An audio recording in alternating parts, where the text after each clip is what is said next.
Bonjour à tous, bienvenue sur Inmedia, hym.media, le site internet. Laurent Fent avec vous pour une nouvelle émission, Fenêtre sur les mystères de Pont-Saint-Esprit.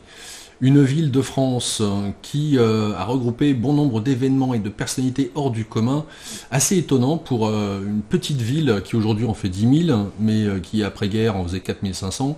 Je vais rentrer dans les détails d'ici quelques instants. En amont de ça, je vous donne les fondamentaux, à savoir la page Facebook. Bien entendu, vous pouvez cliquer sur suivre la page. Comme ça, vous êtes au courant des émissions passées, présentes et futures. Vous avez le Discord pour retrouver la communauté d'Inmedia avec tous les salons textuels dédiés, ainsi que les salons vocaux. Vous pouvez vous retrouver à plusieurs pour pouvoir partager. C'est des agoras de vive voix et pourquoi pas vous rencontrer. En tout cas, c'est ce qu'on vous souhaite. Alors, cette émission m'a demandé pas mal de temps et d'énergie, mais j'y ai mis vraiment beaucoup de cœur, dans le sens où ça a été vraiment un plaisir d'essayer de soulever un petit peu les mystères de cette petite ville du Gard. Alors, pourquoi Pont-Saint-Esprit? Parce qu'il s'est passé des événements, au siècle dernier en l'occurrence, mais pas seulement, dont je vais vous faire part, qui m'ont titillé et ont soulevé chez moi un questionnement et par la suite donc décider d'avoir à investiguer ces différents événements et voir s'il n'y avait pas des corrélations, parce que quand il y a des synchronicités, vous savez ce que l'on dit, il n'y a pas de hasard, et ben ma foi ça pose question, et forcément je me suis posé des questions sur cette petite ville. Alors en l'occurrence les différents événements qui ont eu lieu à Pont-Saint-Esprit, et ben déjà on peut revenir un petit peu dans le temps, à savoir le 15 août 1944. Donc le 15 août, je vous le rappelle quand même, c'est le jour de la Vierge, la Vierge Marie bien évidemment. Jour de la Vierge, donc lors du débarquement en Provence, parce que oui, la guerre était finie le 6 juin 44, mais le sud de la France, lui, n'était pas libéré. Donc les Alliés ont fait en sorte de pouvoir faire ça et de nettoyer les différents régiments de la Provence ainsi que du sud de la France. Et dans ce sens-là, il s'est passé ce fameux bombardement le 15 août 1944. Ça s'est fait sur plusieurs jours, mais ce qui nous intéresse, c'est que le pont de Pont-Saint-Esprit a été bombardé. Et ça, le jour de la Vierge. Au total, nous avons eu 19 morts. Alors, vous avez aussi l'événement du 15 août 1951. Donc, 7 années plus tard, jour pour jour, le 15 août, encore une fois, jour de la Vierge, il y a eu ce que l'on a appelé l'affaire du pain maudit, où le village a été empoisonné par un champignon qu'on appelle l'ergot de seigle, donc dans la farine de boulanger. En tout cas, c'est ce qu'on présuppose, parce que finalement on n'a pas su réellement ce qui s'était passé. Je vais vous donner les différents éléments pour que vous puissiez juger sur place. Cet empoisonnement, avec ce champignon de l'ergot de seigle, a donné comme effet auprès de la population des effets hallucinatoires, ainsi que pour l'individu, l'impression d'être dévoré par d'intenses sensations de brûlure, aussi appelé feu de Saint-Antoine. Je vous inviterai à vous rappeler de ce feu de Saint-Antoine, on y reviendra plus tard. Donc ça, c'est ce feu de Saint-Antoine dans sa forme le moins sévère. Mais par contre, dans sa forme la plus grave, on appelle ça l'ergotisme. L'ergotisme cause un démembrement des extrémités. Un peu comme une lèpre, mais une lèpre des extrémités. Donc on a les mains, les pieds qui deviennent noirs et qui tombent, tout simplement. Cet épisode du pain maudit aura au total fait, alors là aussi pour les chiffres, pas forcément évident à trouver, tantôt 5, tantôt 7... En tout cas, il y a eu pas mal de personnes qui ont été touchées, puisque ici, on parle pas moins de 50 personnes internées, et notamment donc dans des hôpitaux psychiatriques, et 250 personnes atteintes de symptômes plus ou moins graves ou durables. Donc cette maladie, entre guillemets, qui est engendrée par l'ergot de seigle, ou ce champignon, si vous voulez, qui est à la base du LSD, j'aurai l'occasion d'y revenir, est appelé donc l'ergotisme ou feu de Saint-Antoine.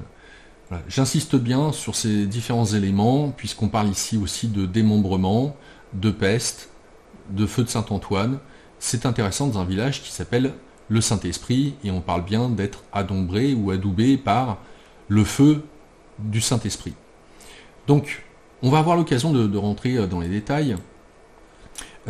Et puis, le dernier événement qui est important dans cette histoire, qui est arrivé, et là, pour le coup, beaucoup plus proche de nous, c'est le suicide des membres de l'ordre du Temple solaire. Donc, l'anagramme, c'est l'OTS, en France. Donc 16 personnes ont été retrouvées mortes, brûlées dans une forêt du Vercors. Donc là, on est le 22 décembre 1995, donc juste après le solstice d'hiver, qui fait suite notamment au suicide qui a eu lieu le 5 octobre 1994 à Salvan en Suisse. On y retrouvera le fondateur de l'ordre du Temple solaire, Joseph Di Mambro. Joseph Di Mambro qui est né à Pont-Saint-Esprit.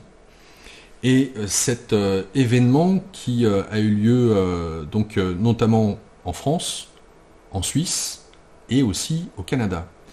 Au total, 74 victimes, toutes brûlées par le feu. Encore. Alors, pour vous donner un petit peu plus de détails, donc l'Ordre du Temple solaire est un groupe religieux ésotérique néo-templier fondé en 1984 à Saconnex d'Arves, en Suisse, par Luc Jouret et Joseph Di Mambro. Luc Jouret, j'aurai aussi l'occasion bien entendu d'en reparler. Ici, ce qui nous intéresse surtout, c'est Joseph Di Mambro. Donc, à la suite de la fusion de la fondation Golden Way et de l'ordre international chevaleresque de tradition solaire. Ce faux ordre de chevalerie, nous dit Wikipédia, est principalement connu pour des suicides collectifs en Suisse, en France et au Canada, ayant fait donc 74 victimes en 94, 95 et 1997, et pour les controverses qui ont suivi. Donc l'affaire n'a pas encore vraiment été à ce jour totalement résolue, beaucoup de zones d'ombre subsistent, et cette affaire, qui était quelque chose de gigantesque, parce que des cellules de l'ordre du Temple solaire, il y en avait aussi du côté de Brest, en Bretagne, il y en avait un peu partout comme ça, en France et à l'étranger. Donc, sachant que là, on parle de la Suisse, de la France et du Canada, 74 victimes au total, et cette affaire a fait en sorte de la part du gouvernement de lancer son programme pour la lutte contre les sectes en France. Donc, qui a donné plus tard la création de la Mivilude. Donc c'est extrêmement important parce que quelque part, en même temps, ici, quand on aborde la notion de secte, voyez-vous, on parle effectivement de droit à pouvoir s'intéresser à des mouvements dits spirituels ou d'autres religions, puisque nous sommes un pays laïque, qui ne sont pas censés déranger. Qu'est-ce qu'une secte? Autre débat, quoi qu'il en soit, ces trois événements, donc 15 août 44, bombardement du pont, 15 août 1951, 7 ans jour pour jour, l'affaire du pain maudit, et par la suite le Temple solaire, avec ce suicide collectif réparti sur 3 années, 1994, 1995, 1997, donc en Suisse, en France et au Canada. Donc forcément, 3 affaires qui, pour un petit village, sont assez importantes et conséquentes, en lien notamment avec beaucoup de bis repetita, et il y a des liens, des points communs au sein de ces 3 affaires. Donc j'ai voulu un peu aborder, investiguer sur ces 3 affaires, et tout ça pour vous dire que ce documentaire, ce reportage, nous emmènera beaucoup, souvent en Occitanie, bien évidemment, donc plus spécifiquement à Toulouse, à Avignon, donc au niveau de la Provence pour le coup, ainsi que un autre voyage dans le temps, beaucoup plus loin, qui nous amènera à la fin du XIIIe, début du XIVe siècle, et ainsi qu'au 8e et 9e siècle, plus spécifiquement dans le royaume de Septimanie, dont la capitale était Narbonne.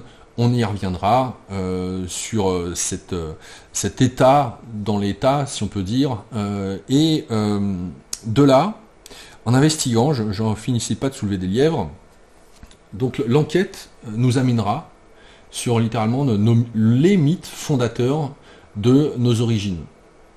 Ni plus ni moins.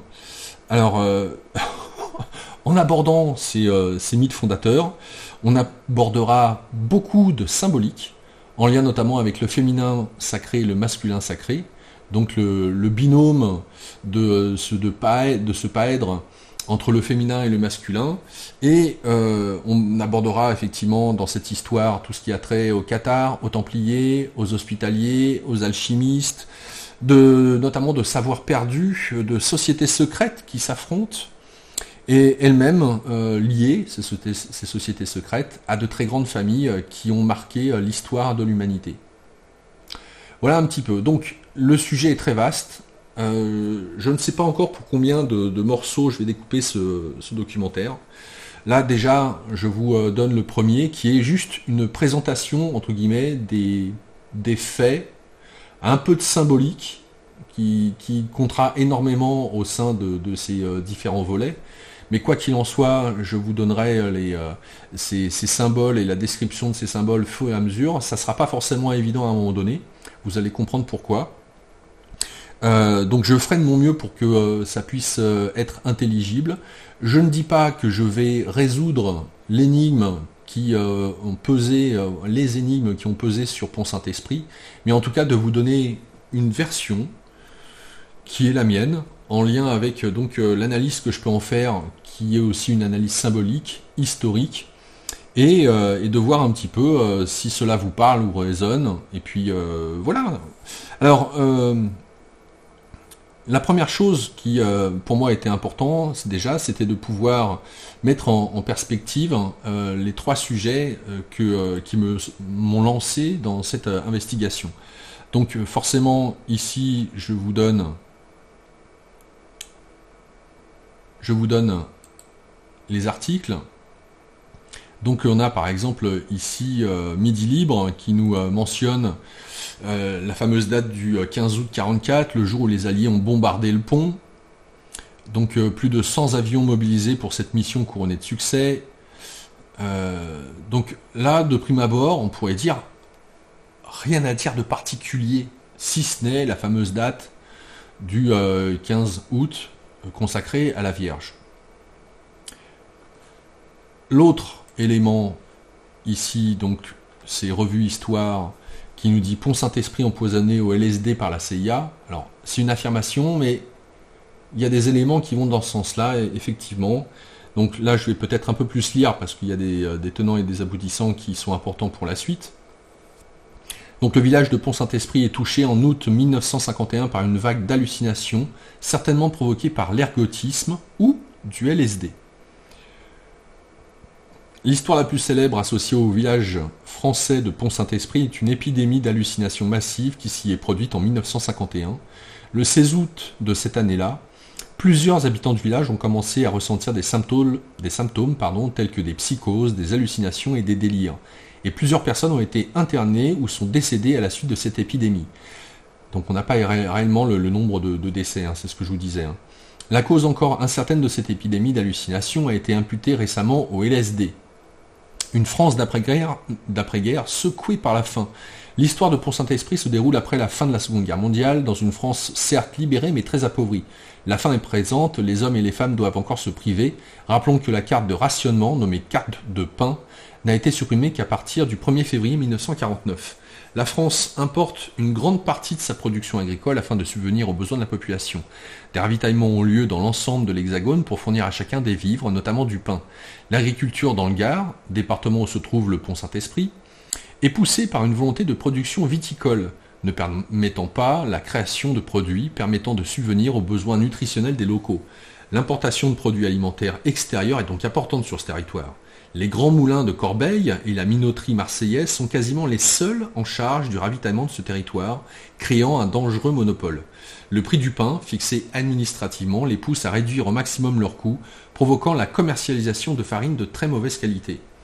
Une histoire sans réelle explication. L'épidémie d'hallucination de Pont Saint-Esprit en 1951 n'a jamais été pleinement élucidée. Elle a été initialement attribuée à l'empoisonnement par l'ergot de seigle, mais cette théorie a été contestée. D'autres explications ont été avancées, notamment la possibilité d'une contamination accidentelle ou volontaire avec une substance psychotrope. Le cauchemar du village de Pont Saint-Esprit. L'épidémie commence le 16 août. Alors vous me direz, oui mais c'est pas le 15, c'est le 16. Ah non, parce que ça dans la nuit du 15 au 16 dans cette histoire, parce que on rappellera quand même que les boulangers se lèvent très tôt, et donc c'est vraiment dans cette nuit où le pain a été donné, entre guillemets, avant le 16, que ont commencé les symptômes, si on peut dire les appeler comme ça. Donc les symptômes, les premiers cas des symptômes répertoriés dans le village, 4500 personnes à l'époque, ce qui est rien du tout. Les 3 médecins du bourg sont surchargés de patients, inquiétant. Ils ont des symptômes communs allant de frissons aux maux de ventre en passant par des vomissements et des bouffées de chaleur, avec des cas extrêmes subissant des hallucinations. Dès les premiers jours de l'épidémie, 7 morts sont à déplorer. Là on parle de 7 morts, mais encore une fois le nombre de morts j'ai pas réussi à le trouver exactement. Le 21 août, rebolote, 130 personnes sont intoxiquées et 6 sont hospitalisées, dont 3 enfants. Très vite, les médecins pensent à une intoxication alimentaire, notamment provoquée par le pain, un élément nutritif très présent dans l'alimentation des Français à la sortie de la Seconde Guerre mondiale. L'enquête cible rapidement la boulangerie de la Grand-Rue, tenue par l'honnête Roch-Briand. Le pain est fait localement, mais la farine livrée n'est pas toujours de première qualité. Le maire, Albert Hébrard, fait fermer les boulangeries et interdire la vente de pain, qui a maintenant très mauvaise réputation chez les spiripontins, comme ça qu'on les appelle. La population se rabat sur les biscuits et les biscottes. L'histoire dérape durant la nuit du 25 au 26 août, surnommée, écoutez bien, la nuit de l'apocalypse. J'aurai l'occasion de revenir spécifiquement sur cette nuit surnommée la nuit de l'apocalypse, parce qu'elle est importante, cette connotation, ce qualificatif. Les cas d'hallucination augmentent, poussant les autorités à placer 23 personnes d'urgence à l'hôpital de Pont-Saint-Esprit. Des cris effroyables s'entendent dans tout le village. La douleur tord les corps. Un ouvrier est passé à la camisole afin de l'empêcher de se suicider. Le pauvre ne peut plus supporter la douleur. Un enfant de 11 ans se jette sur sa mère pour l'étrangler. Un homme à l'hôpital se jette de sa fenêtre, se brise les jambes mais continue à courir avant d'être arrêté. Une femme pense être une libellule. Le directeur de la coopérative locale pense voir des fleurs immenses et nombreux sont ceux à tout tenter pour faire taire les voix dans leur tête. Je suis mort, ma tête est en cuivre et j'ai des serpents dans le ventre. Les mots d'un ouvrier du village avant de se jeter dans le Rhône. En somme, la situation est critique, les hallucinations dureront pour certains des mois, prenant définitivement fin à la fin octobre. Cette histoire n'est pas unique. Plus récemment, il y a le cas de l'hystérie collective au Tanganyika en 1962. La raison est cependant tout autre. Donc des hypothèses nombreuses mais difficilement vérifiables. L'inquiétude des villageois de Pont-Saint-Esprit pousse à des hypothèses sordides, sans fondement. La presse de l'époque a bien pris note des nombreuses inquiétudes des spiripontins. Je cite, on accuse le boulanger, son mitron, puis l'eau des fontaines, puis les modernes machines à battre, les puissances étrangères, la guerre bactériologique, le diable, la SNCF, le pape, Staline, Église, les nationalisations. Ah, il faut un coupable. Hein. Extrait d'une source journalistique utilisée par l'historien Stephen Kaplan dans l'ouvrage Le pain maudit. Les hypothèses soulevées par l'enquête sont également nombreuses. L'hypothèse du panogène. Produit utilisé pour la conservation des grains, il était utilisé pour faire de la farine. C'est cette hypothèse qui est retenue par la justice lorsque le juge d'instruction ferme le dossier en juillet 1954. Donc là, on est quand même quelques années après, quoi. L'hypothèse des mycotoxines, ce n'est qu'en 1982 que cette hypothèse est soulevée par le professeur Moreau. Il pense que des moisissures se développant dans les silos à grains et pourraient en être la cause des événements de 1951. L'hypothèse agène. Ce composé chimique est utilisé dans le blanchiment de la farine dans des machines de fabrication allemandes, alors illégales sur le territoire français. Cette enquête mène à la perquisition de 152 meuniers. Sous la pression de l'Association nationale de la meunerie française, l'enquête est stoppée. La cause du grain ou de la farine dans ces drôles d'événements reste, en tout cas, la version privilégiée par les enquêteurs. Le commissaire Sigaud rencontre un meunier de Saint-Martin-la-Rivière, Maurice Maillet, qui est rapidement accusé d'avoir livré une farine empoisonnée au village de Pont-Saint-Esprit. Le seigle avarié aurait été fourni par le boulanger Guy Bruère. Je cite, « Je n'ai pas osé livrer cette marchandise de mauvaise qualité dans ma commune, alors je l'ai expédiée à Pont-Saint-Esprit. » Donc ça, c'est les aveux de Maurice Maillet au commissaire Sigaud. Néanmoins, ils sont rapidement libérés faute de preuves. Les analyses réalisées par un laboratoire militaire de Marseille ne révèlent aucune trace d'ergot de seigle dans le pain et la farine. L'ergotisme au cœur de la tragédie de Pont-Saint-Esprit. Malgré le manque de preuves tangibles, La cause la plus probable à cette crise de démence de l'ensemble du bourg de Pont-Saint-Esprit est l'ergot de seigle. Un champignon qui sécrète de l'acide lysergique à la base de la conception du LSD, mais surtout de l'ergotisme, une intoxication aiguë. Cette maladie se développe en Europe avec l'augmentation de la production de seigle durant le Haut Moyen Âge. L'ergotisme provoque des hécatombes, notamment dans la région de Cambrai, en 1129, où 12 000 personnes moururent. Les symptômes sont terribles, ne laissant pas beaucoup de chance à la victime de sortir indemne de cette épreuve. Cette maladie est redoutée dans le monde médiéval. Elle est connue sous plusieurs noms. Feu Saint-Antoine, mal des ardents, feu d'enfer, peste des extrémités, etc. Les symptômes sont décrits à partir du XIIe siècle.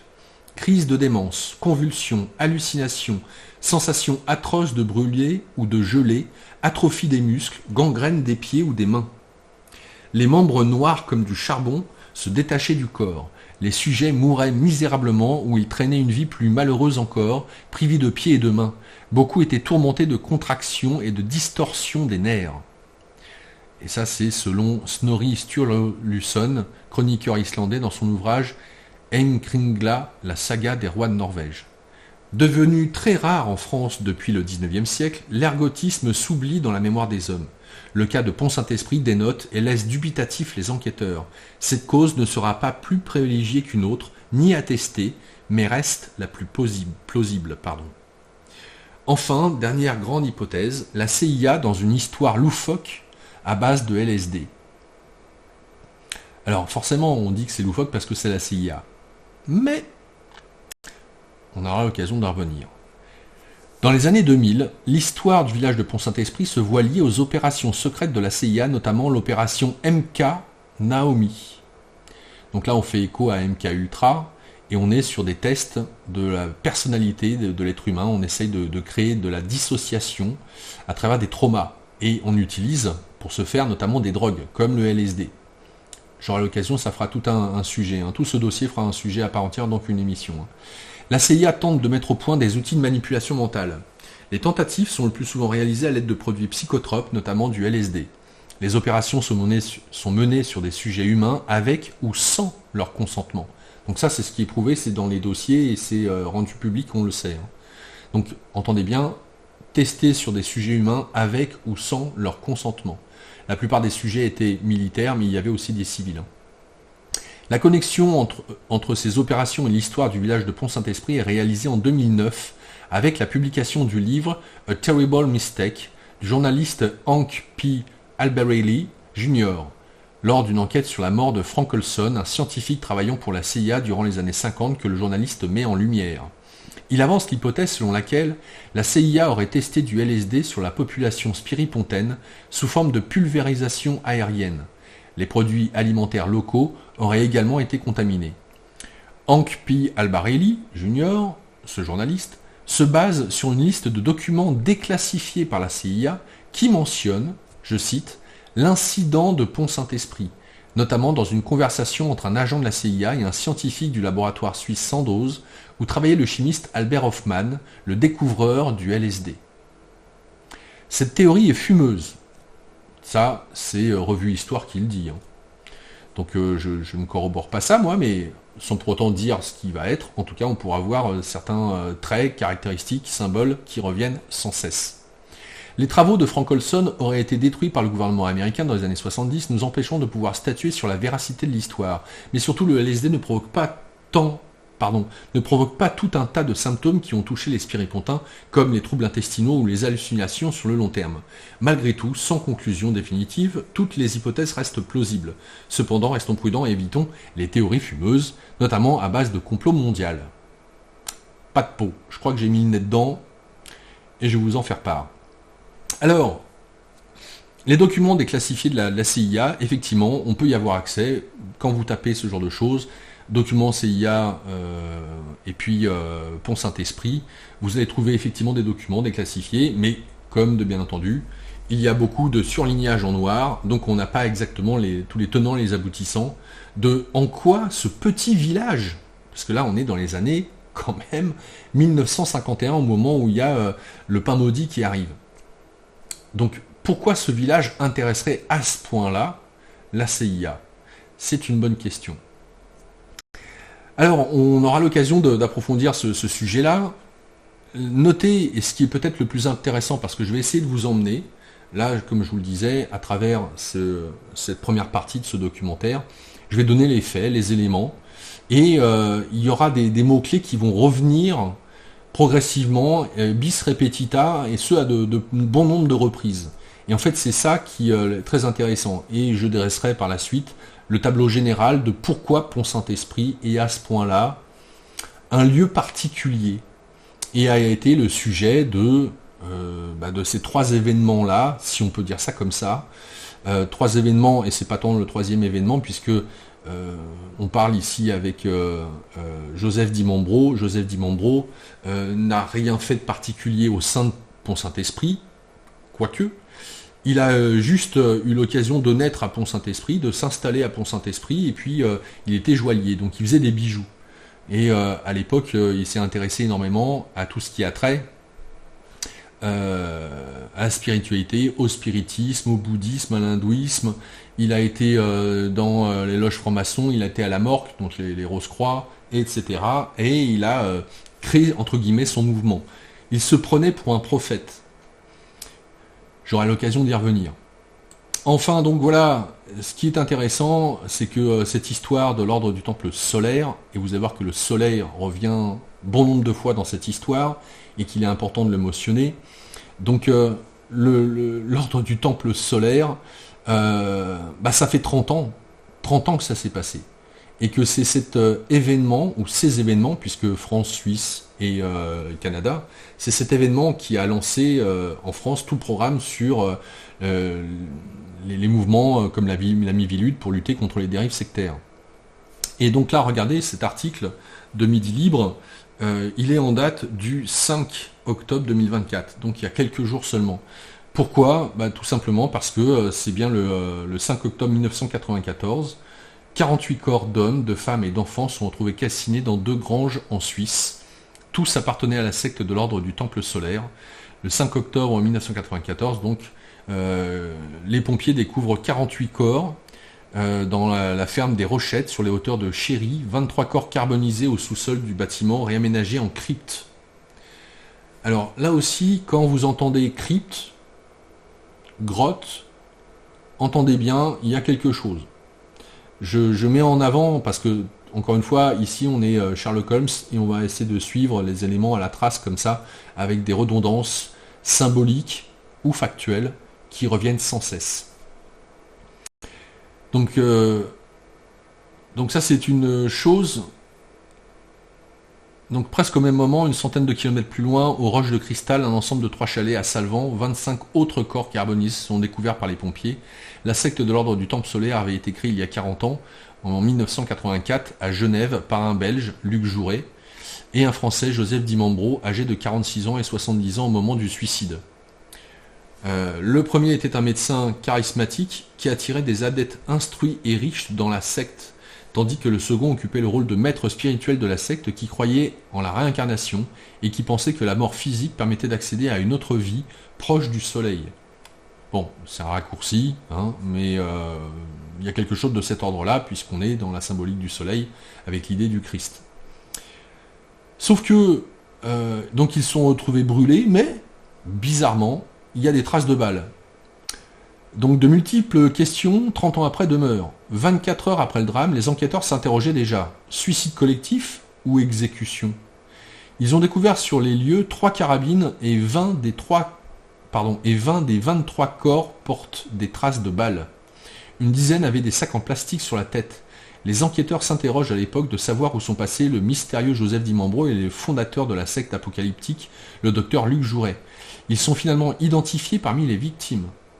2 jours plus tard, un second suicide collectif a lieu dans la province du Québec, au Canada, où la secte de l'ordre du Temple solaire avait aussi des adeptes. 5 personnes sont retrouvées mortes dans une maison incendiée. 1 an plus tard, dans le Vercors, en 1995, 16 personnes, dont 3 enfants, seront retrouvées immolées dans une clairière isolée du plateau du Vercors dans l'Isère. Les enquêteurs constatent que les cadavres sont disposés en étoiles censées représenter l'astre solaire. Parmi les victimes, l'épouse et le fils du champion de ski et homme d'affaires Jean Vuernet. Que s'est-il réellement passé ce jour-là en Suisse, mais aussi dans le Vercors? Comment les victimes ont-elles été tuées? Certaines se sont-elles vraiment suicidées? Autant de questions qui demeurent. Alors on n'a plus trop de questions aujourd'hui, parce que si en France c'est le blackout total sur cette affaire, parce que là on remonte avec les politiques, blanchiment d'argent, mouvement sectaire, sociétés secrètes, etc. Mais les Canadiens, et notamment les Québécois, ont eu l'occasion de faire un peu plus, de soulever des gros lièvres sur ce qui s'était passé en lien avec les suicidés de l'ordre de Temple solaire chez eux. Donc on a l'occasion de voir ça. Mais de toute façon, ces trois événements sont liés. Faut dire que avoir une petite ville, alors aujourd'hui 10 000 habitants, qui est l'une des plus endettées de France d'ailleurs, je vous dirai pourquoi après, mais qui, après la guerre, 4500 personnes, on peut pas dire non plus que voilà, la seule chose que cette ville aurait pour elle, c'est son nom. Alors, pour comprendre un petit peu ce qu'il en est, on va essayer de décrypter, c'est le cas de le dire, tout ça. Parce que chaque chose est importante à prendre en considération. J'aimerais, alors pour ceux qui sont familiarisés avec les émissions que je fais, notamment quand j'aborde la symbolique, et quand j'ai l'habitude de répéter que l'extérieur est le reflet de l'intérieur, ou ce qui est en haut est comme ce qui est en bas, on est ici dans une vision fractale. Et il est important d'avoir cette vision fractale pour pouvoir essayer de comprendre en quoi Pont-Saint-Esprit est important. En tout cas, cette petite ville. Alors, je vais, dans un premier temps, basiquement, vous donner un petit peu Pont-Saint-Esprit. D'où vient le nom de cette ville? Alors, la ville s'appelait au Moyen-Âge Saint-Saturnin du Port. Alors, je vais avoir l'occasion de développer Saint-Saturnin, de qui parle-t-on? Et quelle est la symbolique derrière Saturnin?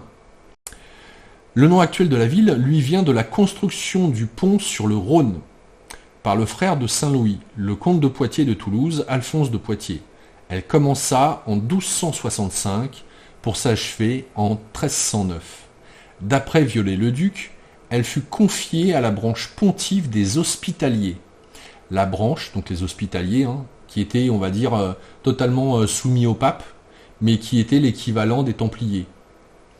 Donc lorsque les Templiers ont été décimés, seuls les Templiers sont partis, les Hospitaliers étant toujours sous la coupe du pape, et ne remettaient pas en question le pouvoir du pape et du roi, Philippe Auguste à l'époque. C'est les Hospitaliers qui ont repris entre guillemets le flambeau. Et ils ont beaucoup forcément appris des Templiers dans cette histoire-là. Mais ce n'étaient pas les mêmes. Alors j'aurai l'occasion de développer un petit peu justement tout ce qui a trait aux Hospitaliers qui sont essentiels dans cette histoire. Donc les Hospitaliers, comme on peut le voir ici, auraient construit le pont. Le pont, il fait 900 mètres. Il est constitué à la base de 20 arches. Alors pourquoi? Parce que en fait le Rhône il est extrêmement large. Le Rhône, d'ailleurs on va aborder ça tout de suite après, sur qu'est-ce que veut dire le Rhône. Juste avant de développer la symbolique du Rhône et de l'importance de cette symbolique-là, et de ce que veut dire le Rhône, d'où ça vient cette histoire, donc il est important juste ici d'avoir à souligner que on a une ville qui change de nom à l'époque de, donc en l'occurrence là, 1265, et que on est donc à la fin du XIIIe siècle, début XIVe, 1265-1309. Le pont de Pont-Saint-Esprit est le pont le plus vieux qui surplombe le Rhône. Ce pont a 700 ans. Et il faut savoir qu'à l'époque, les villes qui avaient un pont étaient les seules villes qui étaient dignes d'être, entre guillemets, une capitale pour accueillir une autorité, qu'elle soit royale ou pontificale, pour le coup. Donc, tout ça pour dire que c'est vraiment important le fait qu'elle ait un pont, que ça soit le plus vieux pont qui surplombe le Rhône, et que cette dernière avait un statut particulier, parce que justement le fait d'avoir un pont, on pouvait faire circuler les marchandises et les personnes, et donc faire payer des taxes et des douanes de passage. Et donc ce qui avait permis à une époque, en l'occurrence au Moyen-Âge, d'enrichir la ville de Pont-Saint-Esprit, anciennement Saint-Saturnin. Un élément qui est important que je vous donne. En fait, on parle d'un pont ici.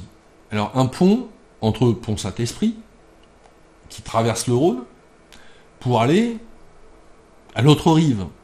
Quel est le nom de la commune qui se trouve de l'autre côté du Rhône? Eh bien, c'est Mondragon. Alors, Mondragon, ici, M-O-N-D-R-A-G-O-N.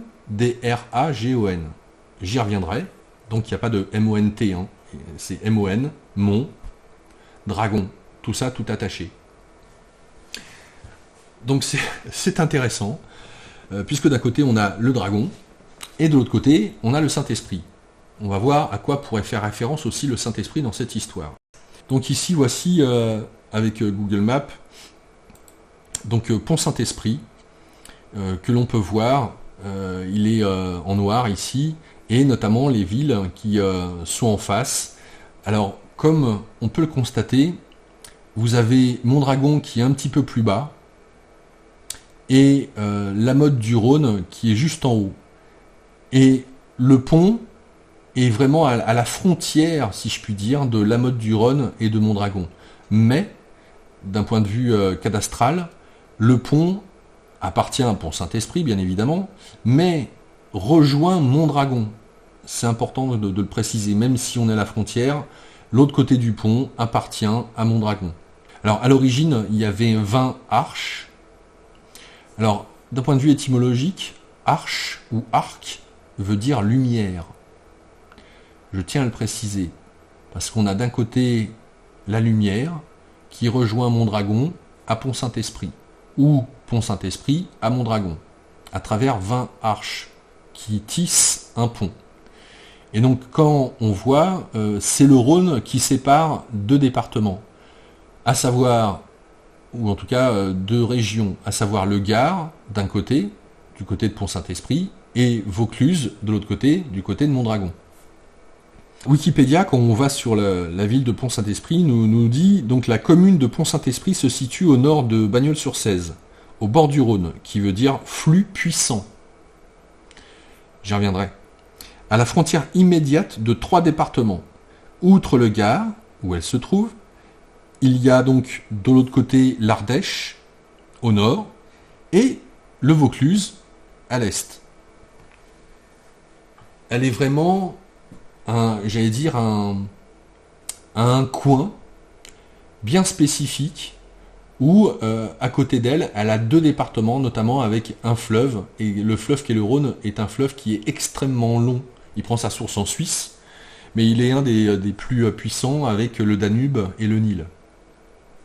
Donc, non seulement ça, mais en plus, Pont-Saint-Esprit est aussi au carrefour de 3 régions, en plus de 3 départements, 3 régions. Donc l'Auvergne-Rhône-Alpes, l'Occitanie et la Provence-Alpes-Côte d'Azur.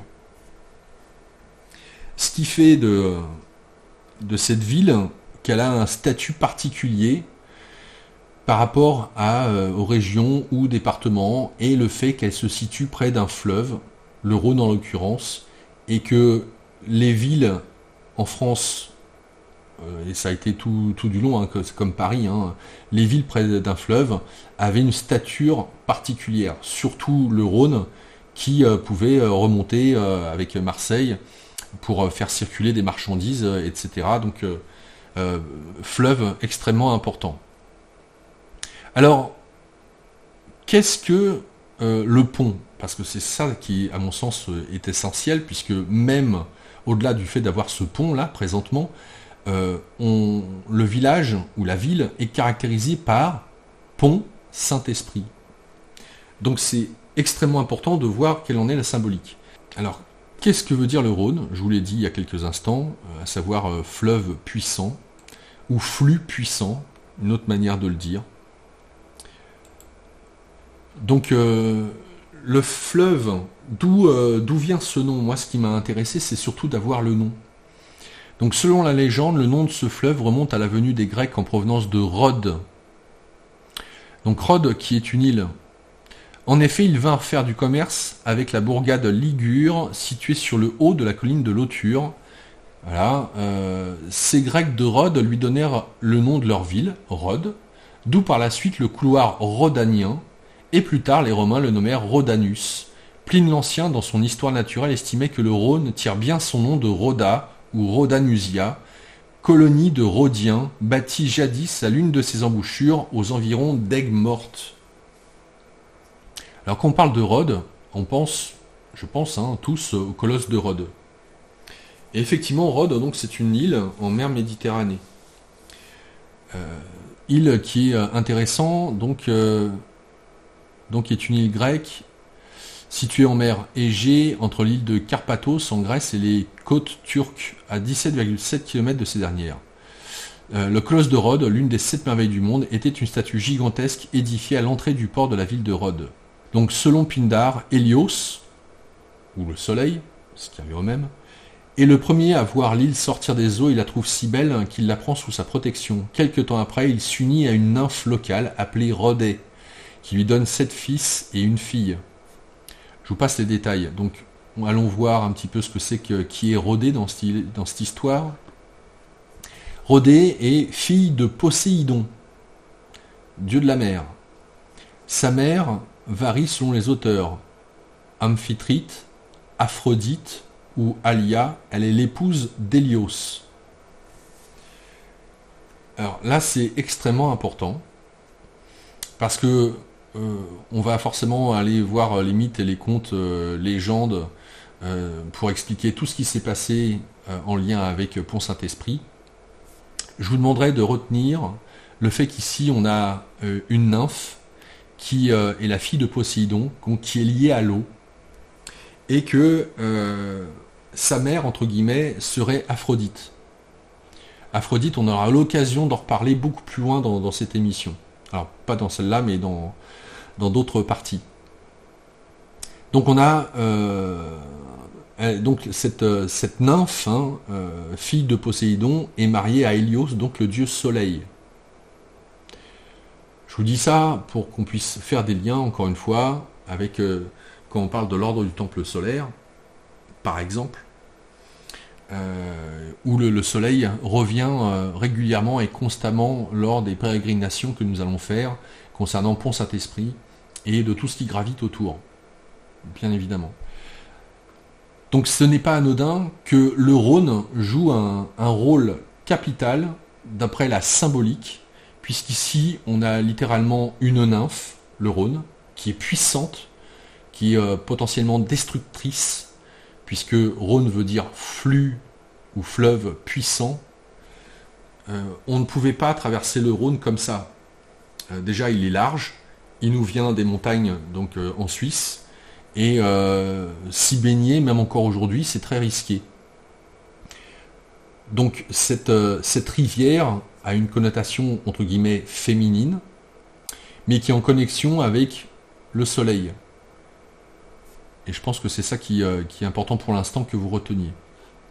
Il s'agit de prendre en considération aussi que l'ordre des hospitaliers ont récupéré, lorsque les Templiers ont été anéantis, les hospitaliers ont récupéré une bonne partie des avoirs des Templiers, et on peut voir ici sur Wikipédia consacré à l'île de Rhodes, qu'après l'expulsion complète des croisés de Terre Sainte en 1291, les hospitaliers de l'ordre de Saint-Jean de Jérusalem s'installent d'abord à Chypre, qui était tenue aussi par les Templiers, puis conquièrent l'île de Rhodes entre 1307 et 1310.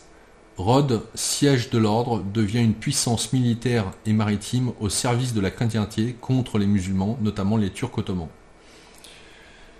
Donc, que ça soit Chypre, Malte ou l'île de Rhodes, dans un premier temps les Templiers, puis les Hospitaliers ont assis sur cette île un grand pouvoir pendant de nombreuses années quand même. Donc tout ça pour encore une fois mettre en lien des choses qui petit à petit s'avancent. À ce moment de la petite histoire, en fait, je vous ai donné la période de construction du pont. Il est extrêmement important qu'on puisse vraiment saisir ce que ça implique, cette période-là. Donc on est fin 13e, début 14e. Donc je vous rappelle, le pont a commencé en 1265 et a fini en 1309. Et cette période fin 13e, début 14e est vraiment charnière. Il y a énormément d'éléments, de choses et de personnages qui ont vécu à cette époque-là et qui sont capitaux pour que vous puissiez comprendre la chose. Donc on va faire une petite visite historique, on va voyager dans le temps et essayer de comprendre quels étaient les acteurs principaux. Bien évidemment, je ne peux pas parler de Pont-Saint-Esprit sans avoir à parler d'ici quelques instants d'Avignon, qui se trouve juste en dessous, mais de l'autre côté du Rhône, à quelques encablures. Parce que, comme vous le savez tous, Avignon a recueilli pendant de nombreuses années la principauté papale. Alors quand je parle de principauté, bien évidemment, Avignon et sa principauté, qui s'appelait le Comtat vénitien, était l'équivalent du Vatican aujourd'hui, un État dans l'État. Le pape disposait de ces terres, enfin les papes qui étaient donc français, il y a eu 7 papes français, disposaient des terres, ne payaient pas de taxes auprès du roi et étaient totalement autonomes et indépendants. Le premier pape qui a pris, on va dire, possession du comtat venaissin était Bertrand de Goth. Bertrand de Goth, fils de Béraud de Goth et Édith de Blanquefort, naquit vers 1264.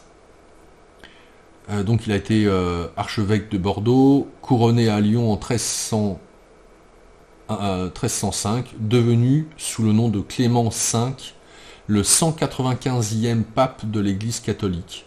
Il meurt le 20 avril 1314 à Roquemaure. Son tombeau se trouve dans l'église collégiale qu'il avait fait bâtir à Uzeste. Sous son égide furent construits dans le sud de l'actuel département de la Gironde les châteaux dits clémentins. Il ne siège jamais à Avignon, restant itinérant dans le sud de la France tout au long de son pontificat. On retient de lui une image d'un pape de bonne foi, qui manquait toutefois d'audace et d'esprit de décision, autant par tempérament qu'en raison d'une santé déclinante, et qui permit l'abrogation de l'ordre du Temple, les Templiers, lors du concile de Vienne, en se soumettant au roi Philippe le Bel. Il a donné son nom au vin de Bordeaux, château Pape Clément. Donc, un pape itinérant, mais qui disposait du comtat venaissin, à Avignon notamment, pour pouvoir tout simplement exercer son pontificat, mais là d'une manière itinérante. En tout cas, il a été le premier, et c'est ça qui est important, parce que c'est sous sa coupe, si on peut dire ça comme ça, qu'il n'a pas résisté à Philippe Auguste, et qu'il a vendu, entre guillemets, les Templiers dans cette histoire, mais pas seulement, puisqu'on pourrait parler aussi, dans cette histoire, des cathares quelques temps plus tôt. Pourquoi les cathares ? Parce qu'on rappellera que le bûcher de Montségur, qui signe la fin des cathares, d'une certaine manière, c'est le 16 mars 1244. Donc vous voyez, on est dans une sorte de mouchoir de poche entre la fin des cathares, la fin des Templiers, et de l'autre côté, ici, Clément V, le royaume du comtat de venaissin, avec les papes en France, à Avignon. Donc c'est extrêmement charnière, parce que c'est durant cette période charnière que le nom de Pont-Saint-Esprit a changé. En tout cas que ce village ou cette ville a pris ce nom-là, alors qu'avant c'était Saint-Saturnin. Donc il est important de vous présenter Clément V, qui était le premier pape, et qui est directement lié à cette histoire, en lien avec Avignon. Et d'autre part, comme vous pouvez le voir, son nom de famille, Bertrand de Goth.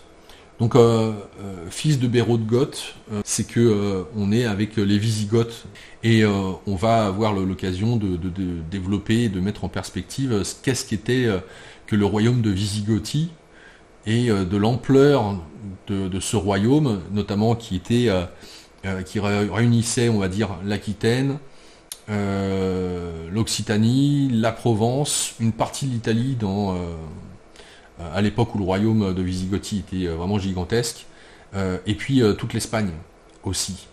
Et donc Bertrand de Goth, lui, il a sa famille, d'une manière en remontant avec ses ancêtres, Béraud de Goth, etc.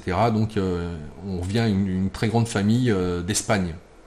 Mais ici, on est avec les Visigoths, et c'est ça qui est important, parce que on va avoir l'occasion, durant cette émission, de suivre les travaux d'Alexandre Rouget et de tout le travail qu'il a effectué sur les Visigoths, avec la Vierge Marie et Rennes-le-Château, bien évidemment. Donc on aura l'occasion de voir des éléments qui vont dans ce sens-là. Donc voilà, je vous présente Clément V, Bertrand de Goth. Autre élément qui est à prendre en considération, donc, c'est le fameux traité de Paris, en 1229, qui met fin au conflit albigeois.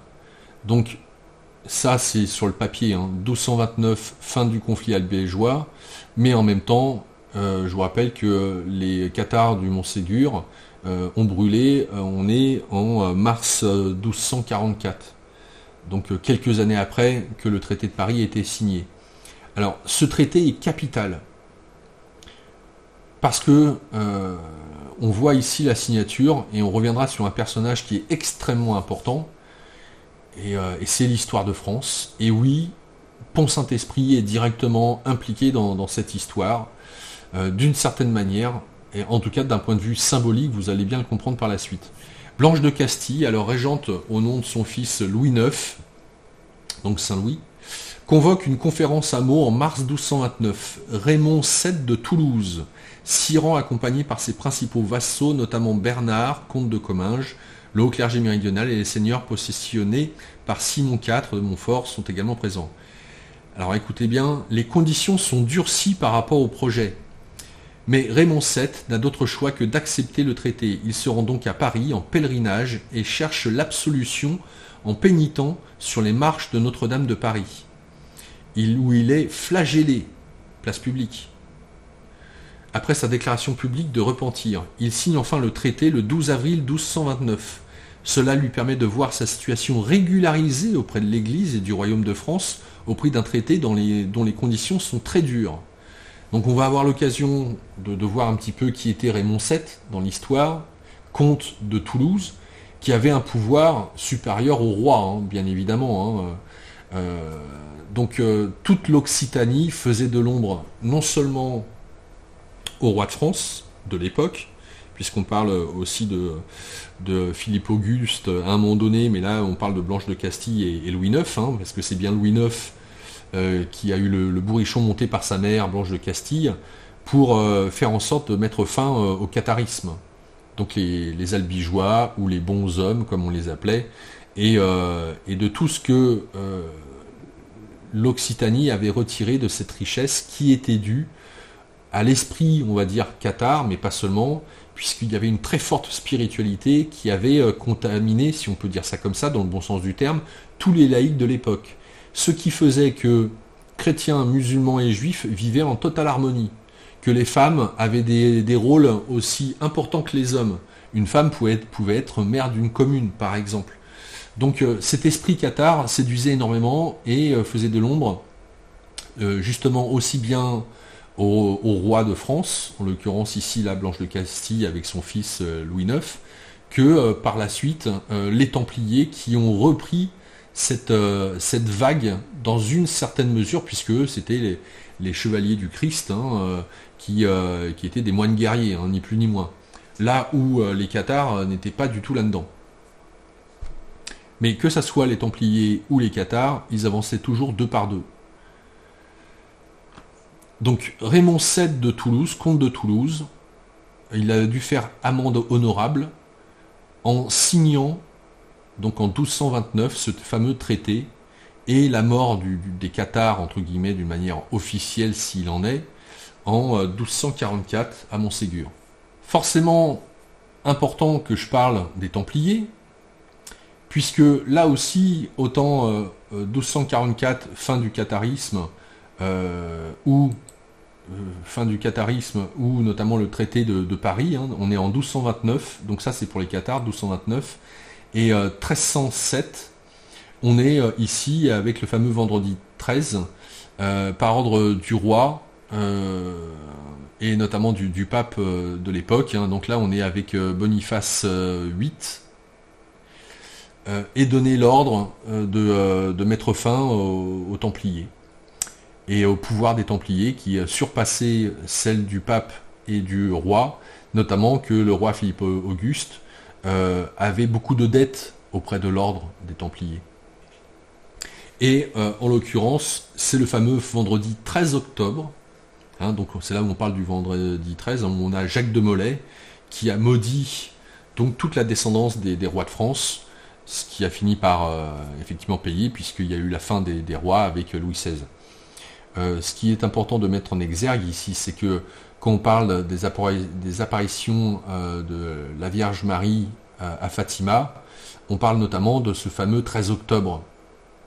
Et je pense que cette date joue un rôle particulier pour que la Vierge décide auprès des voyants de Fatima de pouvoir apparaître, avec notamment le fameux miracle qui a eu lieu un 13 octobre.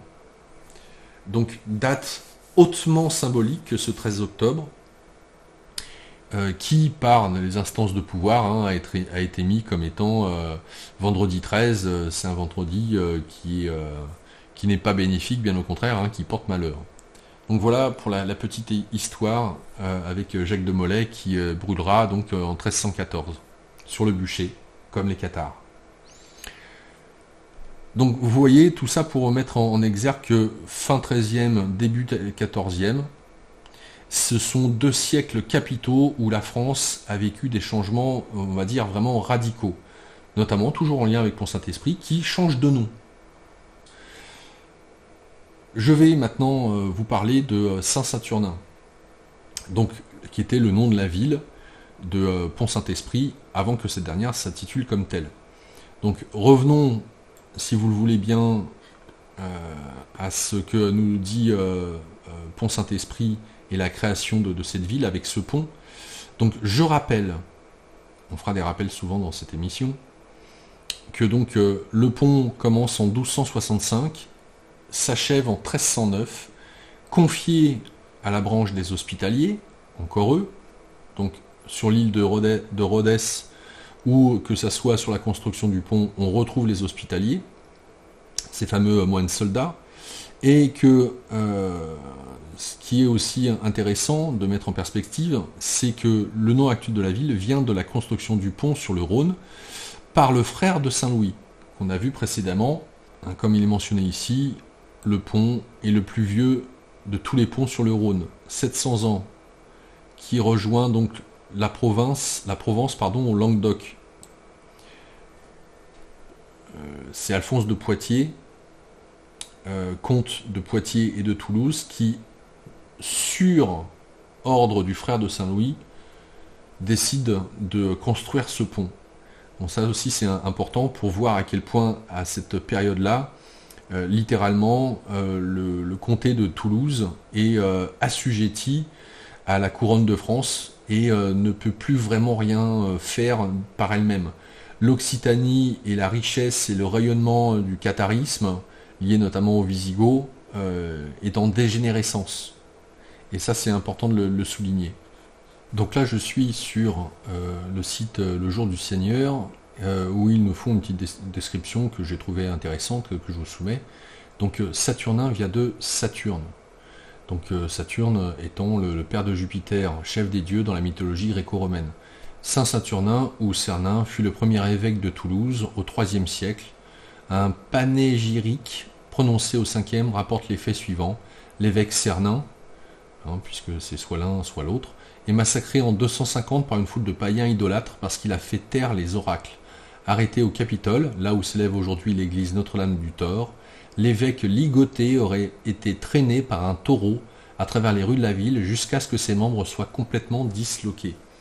Donc plusieurs choses qui nous sont données, que ce soit par rapport à son nom, Saturnin ou Cernin, on y reviendra, ou que cela soit par l'histoire de ce premier évêque de Toulouse qui a été traîné dans les rues de la ville par un taureau. En l'occurrence, deux choses. La première, on a le taureau dans cette histoire. Bien évidemment, dans toute l'Occitanie, le taureau est extrêmement important.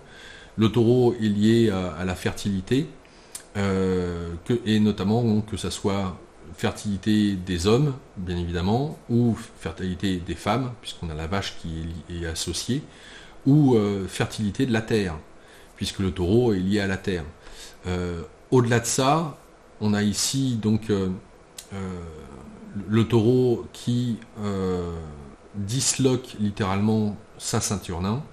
Disloquer, entendez par là, et ce n'est pas sans rappeler, bien évidemment, l'histoire du pain maudit avec les ragots de seigle, où les habitants de Pont-Saint-Esprit se retrouvent à perdre leurs membres, que ce soit les mains, les pieds, etc.